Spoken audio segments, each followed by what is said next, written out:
You know, you spend a lot of time walking back to the room to get the thing that you left the room so that you would go and use it somewhere else, and you're on your way back to the room to get the thing, you forget not only what it is, but what room it was in, and you're faced with the people who love you looking at you going, what do you want, why are you here? And you go, I don't know. You spend an awful lot of time like that. And children aren't like that, which is why they look so young, because they always have a sense of style and purpose.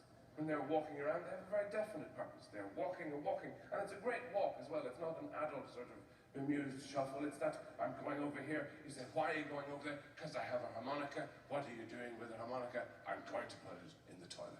And why are you doing that? Enough questions, goodbye. Because children express themselves. That's how they look young and vibrant and alive, and why we all envy them. The child, you know, the children can be incredibly difficult to understand when you're grown up. You forget that you were a child. Something simple like a child going to bed. You know, you say bedtime, bedtime, bedtime. That's not what the child hears. What the child hears is lie down in the dark. For hours. And don't move. I'm locking the door now. So the child has trouble with that, so of course you make a concession, you read a fairy tale or something, you know, all the wisdom of the world compacted into a little story, and you say there was a little girl lost many, many miles from home, walking through the woods, late at night with the creatures all hooting and howling in the bushes around her, stepping over the roots of trees, and she came to the old sty and began to climb it, but it broke, you see. It broke and she fell down. But then when she got herself up, she was all right, and you could see the lights at home. And she began to walk towards home, and then a thing ate her. Good night. Night-night.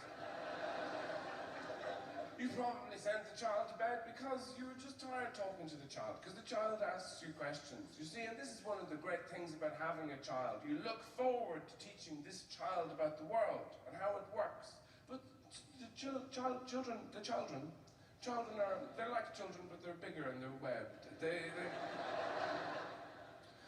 They're not really interested in your views on the world. You know, they have their own questions. You know, what is the name of the spaces in between the bits that stick out on a comb? I don't know. I'm not sure. Well, what do you call the place underneath the kettle? I don't know! Bedtime.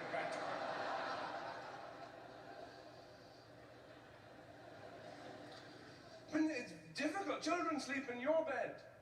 This is part of having children. It's very important for a child's development to sleep in the grown-up's bed because their bones are growing in particular directions. You see, what happens is children are actually very sophisticated. They sleep in your bed for a reason. The child is born, it takes a look around, it thinks, well, this isn't quite what I'd hoped for. These people are idiots. I wouldn't have painted the house like this at all. But I've got to make the best of it. So how do I've got to maximize my resources. So the key thing is to stop these people having any more children. So children get urine samples sent through the post and sprinkle it on their beds. They're busy people, they don't have time to be the beds themselves. And then they crawl into your bed. And because their bones are growing and everything, they can only sleep in certain positions, obviously. The crucifix and the swastika tend to be the most popular. Sometimes a combination of the two. But the thing that really relaxes a child is to have the big toenails lodged squarely in your respective genitalia.